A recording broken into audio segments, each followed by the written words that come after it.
Hi everyone, I'm Saga, and happy late mythology day. For those of you who did not see my message, unfortunately I was not able to record this when I usually do because I've been feeling a little under the weather. But that being said, sorry it's a day late, but here we go!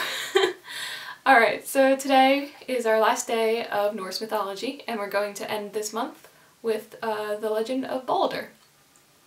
Baldur is the Norse god of purity and light. He is also the son of Odin, Frigg, and the brother of Thor and Hor, whose name I might be pronouncing wrong, but it is H-O-O-R, so it looks like Hor. Sorry. The name Baldur is said to mean lord or prince or king, although often referring to like multiple things like Lord of Wars and things like that. A big part of Baldur's mythology is the story of his death, which not only is seen as a great tragedy, but is also seen as the harbinger of the Ragnarok. Actually, both Baldur and Frigg had a dream about his death, which in Norse mythology dreams are seen as prophecies. So because of this, Frigg made everyone in the realm, every object, every person, everything in the realm swear never to harm Baldur, which everything did, except for mistletoe. Mistletoe was seen as too young to be able to actually swear anything, but this proved to be fatal. One day when the gods were playing one of their games where they throw objects at Baldur to see them bounce off in all directions because nothing could ever hurt him, Loki, the trickster god, made a spear or an arrow, depending on the story that you look at, out of mistletoe and then gave it to Baldur's blind brother, Hor, who then threw it at Baldur, thus killing him. Although in some of the mythology it is said that Loki actually guided the spear or arrow himself, thus leading to Baldur's death. Either way, Baldur dies because of mistletoe.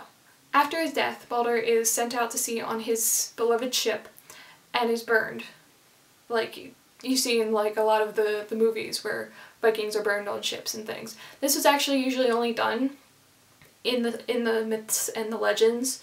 Hardly any Viking ever actually did the pyre type funeral. That was actually a big thing in Hollywood that was brought about, but this was done for Baldur in the actual myths itself.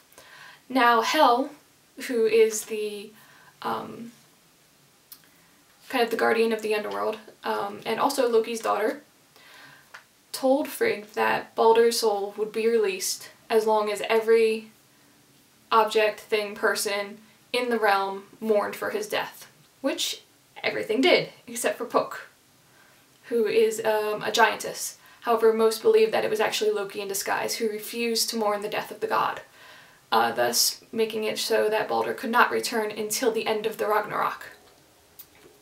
At the end of the Ragnarok, it is said that Baldur and Hor would reconcile and then rule the new world with Thor's sons. So they would rule the new world, bring it to new light, and kind of make the world a better place after all of the destruction and the death of every other god. So that's pretty much the story of Baldur.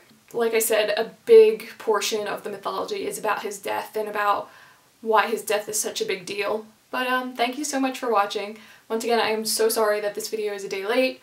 I'm feeling much better now, as you can probably tell by my animated self. Next week we will be starting a new mythology, because it is a whole new month. It is March. I'm debating between either doing Japanese mythology or sticking to something more simple like Greek mythology.